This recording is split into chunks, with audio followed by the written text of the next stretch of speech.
Hi all, welcome to Blasters arena.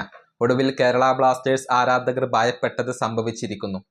Malayali super താരമായ മുഹമ്മദ് അജ്സലിനെ ബ്ലാസ്റ്റേഴ്സിന് നഷ്ടമായിരിക്കുന്നു. Mumbai city അപ്രതീക്ഷിതമായ ഒരു നീക്കം നടത്തിക്കൊണ്ട് അജ്സലിനെ സ്വന്തമാക്കുകയായിരുന്നു. അവർ ഇക്കാര്യം ഒഫീഷ്യലായിക്കൊണ്ട് പ്രഖ്യാപിച്ചു. ഇനി മുംബൈ സിറ്റിക്ക് വേണ്ടിയാണ് മുഹമ്മദ് അജ്സൽ കളിക്കുക. നേരത്തെ ഒഡീഷ FC ഇദ്ദേഹത്തെ സ്വന്തമാക്കാൻ വേണ്ടി വലിയ ശ്രമങ്ങൾ നടത്തി, പക്ഷെ അത് ഫലം കണ്ടില്ല.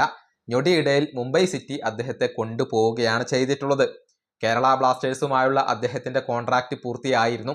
ആ കോൺട്രാക്റ്റ് പുതുക്കണം എന്നുള്ളത് ബ്ലാസ്റ്റേഴ്സ് ആരാധകർ നിരന്തരം ആവശ്യപ്പെട്ട ഒരു കാര്യമായിരുന്നു.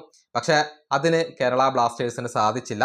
മുഹമ്മദ് അജ്സൽ കേരള ബ്ലാസ്റ്റേഴ്സ് വിടുകയും ചെയ്തു. ഇനി മുംബൈ സിറ്റിക്ക് വേണ്ടിയാണ് അദ്ദേഹം കളിക്കുക.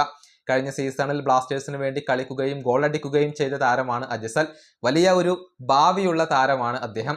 അദ്ദേഹത്തെയാണ് ഇപ്പോൾ ബ്ലാസ്റ്റേഴ്സ് നഷ്ടപ്പെടുത്തി കളഞ്ഞിരിക്കുന്നത്. ഈ വീഡിയോ അവസാനിപ്പിക്കുന്നു. അടുത്ത ടീം വീണ്ടും കാണാം.